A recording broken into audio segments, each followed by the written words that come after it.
5واں سوال یہ تھا کہ اگر کسی خاتون کو عمرے کے طواف کے بعد حیض آ جائے، اس کے لیے صحیح معاف ہو جائے گی؟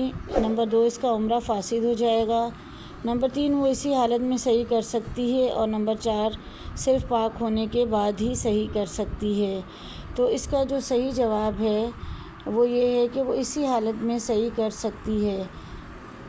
اس میں کچھ علماء کلام کا جو ہے وہ اختلاف بھی ہے کہ اب جو ہے صفا مروہ جو ہے وہ مسجد الحرام کے اندر ہی شامل ہو چکی ہے تو صحیح نہیں کر سکتی، اور کچھ علماء کے نزدیک کر سکتی ہے۔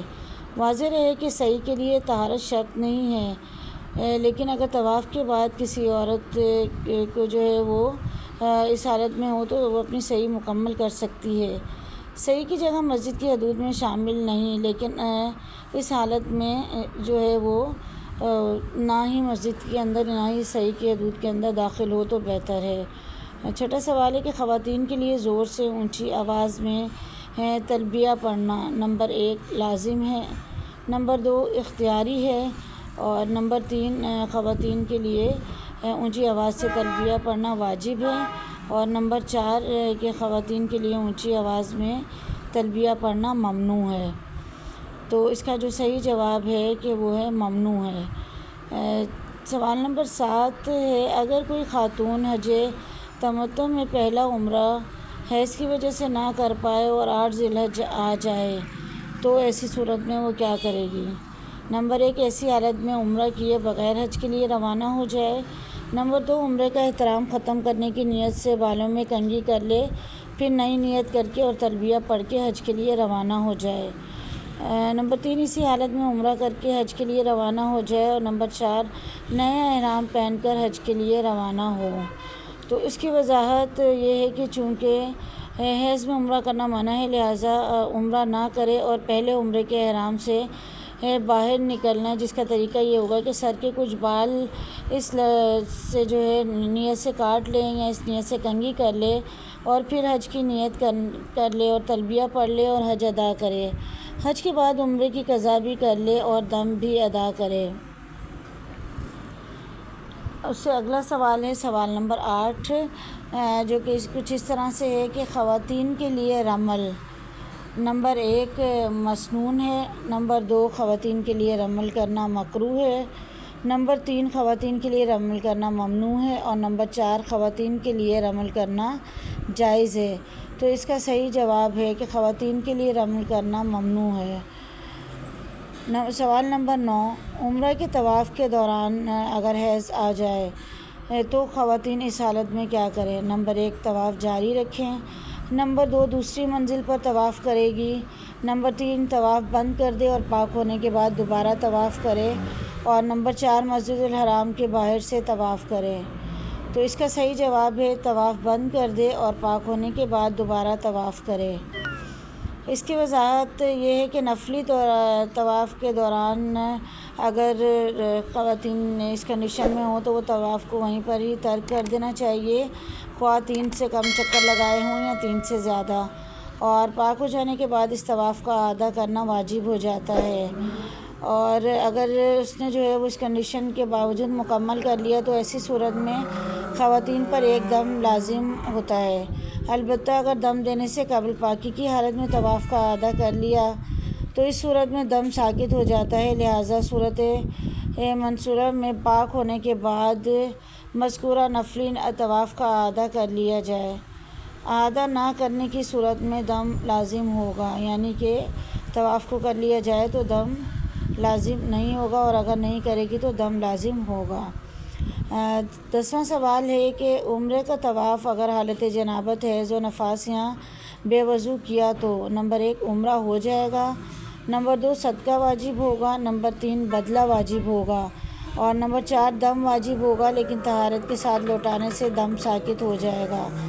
تو اس کا صحیح جواب ہے کہ دم واجب ہوگا لیکن طہارت کے ساتھ لوٹانے سے جو ہے وہ دم ساقط ہو جائے گا۔ اس کی وضاحت یہ ہے کہ اگر کوئی شخص بے وضو یا ناپاکی کی حالت میں عمرے کا پورا طواف کر لے یا کم از کم ایک چکر بھی اس حالت میں کر لے تو اس صورت میں اس پر دم دینا واجب ہوگا۔ البتہ اگر پاکی حاصل کرنے کے بعد عمرے کا طواف دہرا لے تو اس پر سے دم ساقط ہو جائے گا۔ 11واں سوال ہے حالت احرام میں وضو کرتے وقت اگر عورتوں نے مسح کرنے کے لیے سر سے اوڑھنی یعنی کہ اسکارف ہٹا لیا تو نمبر 1 دم لازم ہوگا، نمبر 2 صدقہ لازم ہوگا، نمبر 3 ان کا احرام ٹوٹ جائے گا، یا نمبر 4 اسکارف ہٹانا لازمی ہے ورنہ وضو نہیں ہوگا۔ تو اس کا صحیح جواب ہے کہ اسکارف ہٹانا لازمی ہے ورنہ وضو نہیں ہوگا۔ آج کل جو رواج ہو گیا ہے کہ عورتیں احرام کے وقت سر پر ایک کپڑا باندھ لیتی ہیں یا ٹوپی پہن لیتی ہیں اور اس کو عورتوں کا احرام مشہور کر رکھا ہے، یہ غلط ہے۔ اصل میں یہ سر کے بالوں کی حفاظت کے لیے باندھا جاتا ہے تاکہ سر کی اوڑھنی کے جو ہے وہ اس کے سرکتے رہنے کی وجہ سے بال نہ ٹوٹیں۔ وضو کے وقت اس کو کھول کر سر کے بالوں پر مسح کر لے۔ بعض عورتیں کپڑے کے اوپر ہی مسح کر لیتی ہیں، یہ غلط طریقہ ہے۔ اس طرح ان کا مسح نہیں ہوگا، اور جب مسح نہیں ہوا تو وضو بھی نہیں ہوگا، اور جب وضو نہیں ہوگا تو نماز کیسے ہوگی؟ لہٰذا احتیاط رکھیں اور مسح صحیح طریقے سے کریں۔ اسی طرح پاکی کے غسل کے لیے سر سے رومال اتار کر غسل کریں اور بالوں کو جڑوں تک صحیح طرح سے دھوئیں، لیکن خوشبو والا صابن استعمال نہ کریں اور نہ ہی میل اتاریں۔ سوال نمبر 12 ہے ملین ایکسیڈنٹ میں خواتین کے لیے تیز رفتار سے چلنا۔ نمبر 1 واجب ہے، نمبر 2 ممنوع ہے، نمبر 3 افضل ہے اور نمبر 4 مستحب ہے۔ تو اس کا صحیح جواب ہے کہ ممنوع ہے۔ سوال نمبر 13 ہے حائضہ خاتون پاکستان سے یا میقات کے باہر سے بھی مکہ مکرمہ جاتے ہوئے عمرے کی نیت کہاں سے کرے گی؟ نمبر 1 میقات سے پہلے، نمبر 2 پاک ہونے کے بعد مسجد عائشہ سے، نمبر 3 پاک ہونے کے بعد اپنے کمرے سے یا مسجد الحرام سے۔ تو اس کا جو صحیح جواب ہے وہ ہے میقات سے پہلے۔ سوال نمبر 14 ہے کہ خواتین کے لیے حلق کرانا۔ تو اس سے لیے نمبر 1 آپشن ہے واجب ہے، نمبر 2 حرام ہے، نمبر 3 مستحب ہے اور نمبر 4 اختیاری ہے۔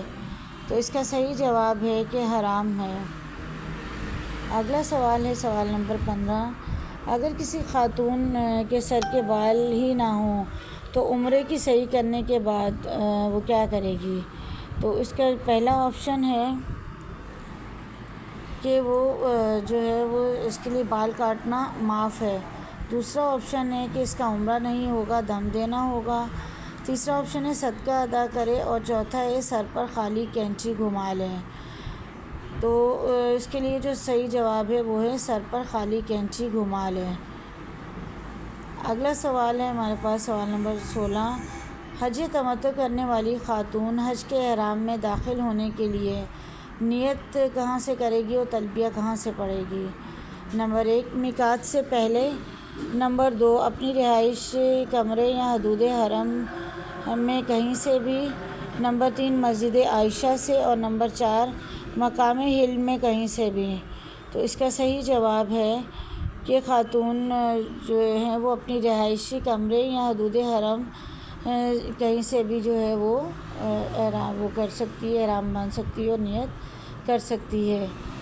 حج تمتع کرنے والا اگر عمرہ کرنے کے بعد مکہ میں ہی ہو تو ایسی صورت میں اس کے لیے حج کے احرام کی جگہ حدود حرم یعنی کہ بعض نے حرم میں کسی بھی جگہ سے احرام باندھ سکتا ہے، کیونکہ ایسی صورت میں حج تمتع کرنے والا مکی کے حکم میں ہے۔ بعض مکہ کے رہائشی تو نہیں لیکن ملک میں داخل ہونے کی وجہ سے ملک والوں کے حکم میں شامل ہو گیا، اور جو شخص مکی ہو، مکی کے حکم میں ہو، اس کے لیے حج کا احرام حدود حرم میں کہیں سے بھی باندھنا لازم ہے۔ سوال نمبر 17 ہے کسی نے وقوف عرفہ بغیر وضو یا ناپاکی کی حالت میں کر لیا تو اس کا آپشن نمبر 1 ہے دم واجب ہوگا، نمبر 2 صدقہ واجب ہوگا، نمبر 3 بدلہ واجب ہوگا اور نمبر 4 صدقہ دم یا بدلہ کچھ بھی واجب نہیں ہوگا۔ تو اس کا صحیح جواب ہے کہ صدقہ یا دم کچھ بھی واجب نہیں ہوگا۔ واضح ہے کہ وقوف عرفہ کے لیے پاکی شرط نہیں، لہٰذا عورت کا حیض کی حالت میں وقوف عرفہ کرنا صحیح ہے۔ سوال نمبر 18 ہے خواتین کے لیے مزدلفہ جانے کے لیے حیض و نفاس سے پاک ہونا۔ تو اس کے لیے پہلا آپشن ہے کہ شرط ہے، نمبر 2 ضروری نہیں اور نمبر 3 ہے لازم ہے اور چوتھا آپشن ہے واجب ہے۔ تو اس کا صحیح جواب ہے کہ ضروری نہیں ہے۔ خواتین کے لیے مزدلفہ جانے کے لیے حیض و نفاس سے پاک ہونا شرط نہیں، البتہ وہاں نماز نہیں پڑھے گی۔ سوال نمبر 19 ہے، حج کے سفر میں خواتین کے مخصوص ایام روکنے کے لیے ادویات کا استعمال نمبر 1 جائز ہے، نمبر 2 مکروہ ہے، نمبر 3 ممنوع ہے، نمبر 4 ان میں سے کوئی نہیں۔ صحیح آپشن ہے جائز ہے۔ سوال نمبر 20 حائضہ خاتون نمبر 1 10 ذی الحج سے 12 ذی الحج تک طواف زیارت کرے گی، پاک ہونے کے بعد طواف زیارت کرے گی، طواف زیارت معاف ہے، ان میں سے کوئی نہیں۔ صحیح جواب ہے پاک ہونے کے بعد طواف زیارت کرے گی۔ واضح ہے کہ کسی عورت کو حج کے دوران حیض شروع ہو جائے تو وہ طواف زیارہ جو ہے وہ اس کے بعد پاک ہونے کے بعد ادا کرے گی۔ نمبر 21 سوال ہے، اگر کسی خاتون کو 15 دن کے وقفے سے کم میں دوبارہ ایام شروع ہو جائے، ایسی حالت میں طواف زیارت نہ کرے، اسی حالت میں طواف زیارت کر سکتی ہے، پاک ہونے کا انتظار کریں یا اس کا حج فوت ہو جائے گا؟ ایسی حالت میں طواف زیارت کر سکتی ہے۔ 2 ماہواریوں کے درمیان کم از کم 15 دن کا وقفہ ضروری ہے۔ اگر 15 دن کے وقفے سے کم میں دوبارہ سے جو ہے وہ مسئلہ شروع ہو جائے تو یہ استخاصہ کہلاتا ہے۔ اس طرح حیض کی زیادہ مدت 10 دن ہے۔ اگر 10 دن کے بعد بھی جاری رہے تو ایسی حالت میں طواف منع نہیں ہے، بلکہ طواف زیارت اپنے 3 دنوں میں ایسی حالت میں ہی کرنا لازم ہوگا۔